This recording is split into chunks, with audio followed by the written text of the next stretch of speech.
I used to wake up hitting snooze 3, 4 times, convinced my brain just wasn't built for mornings, until I found out that belief itself was the trap. For years, I told myself I was a night owl. My body just worked better after midnight. But here's what I never questioned. Maybe my identity was just a story I'd been repeating so long I forgot I wrote it. Sound familiar? Here's the truth that changed everything. Your chronotype, whether you're a morning lark or night owl, isn't fixed. A 2020 study from the University of Birmingham found that after just 3 weeks of consistent morning light exposure, participants shifted their sleep-wake cycle by 2 full hours. 2 hours. That's not genetics, that's conditioning. The brain's suprachiasmatic nucleus, your internal clock, is plastic. It rewires based on cues you control. So why do most people stay stuck? Take my friend Sarah. She'd been a night person since college. Her words. She worked as a graphic designer and swore her best ideas came at 2 a.m. But after she started a new job that required 8 a.m. meetings, she felt broken. So she tried something radical. She exposed herself to bright light within 30 minutes of waking for 2 weeks. By day 10, she was waking naturally at 6:30 a.m., no alarm. She said it felt like discovering a superpower she'd always had. But here's where it gets even more interesting. Your brain isn't just resisting mornings because of light exposure. It's addicted to the story of who you are.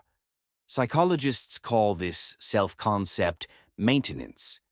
When you say, "I'm not a morning person," your brain creates a neural pathway that reinforces that belief every single time you hit snooze. It's a self-fulfilling prophecy wired into your neurons. The question is, how do you break that loop without white-knuckling willpower? In 2018, researchers at Northwestern University tracked 200 people who identified as night owls and asked them to follow a simple protocol. Wake up at the same time every day, eat breakfast within an hour of waking, and exercise in the morning. After 6 weeks, not only did their sleep patterns shift, but their self-reported identity changed too. They stopped calling themselves night owls. They had literally rewritten their brain's narrative, and this is the deepest insight of all. The problem isn't your biology, it's your relationship with discomfort. Every morning, when you feel that urge to roll over, your brain is trying to protect you from a perceived threat. But that threat is a ghost. The real threat is staying stuck in a story that shrinks your life. What if being a morning person isn't about waking up early, but about reclaiming the first hour of your day as yours before the world gets to tell you who you should be? Consider this. A 2021 Harvard study tracked CEOs who woke before 6 a.m. for a year. They reported 30% higher life satisfaction, not because of the hour, but because they used that time for intentional solitude, reading, journaling, or just sitting in silence. One CEO said, "The morning isn't a punishment. It's the only time I'm not performing for anyone." That's the game changer.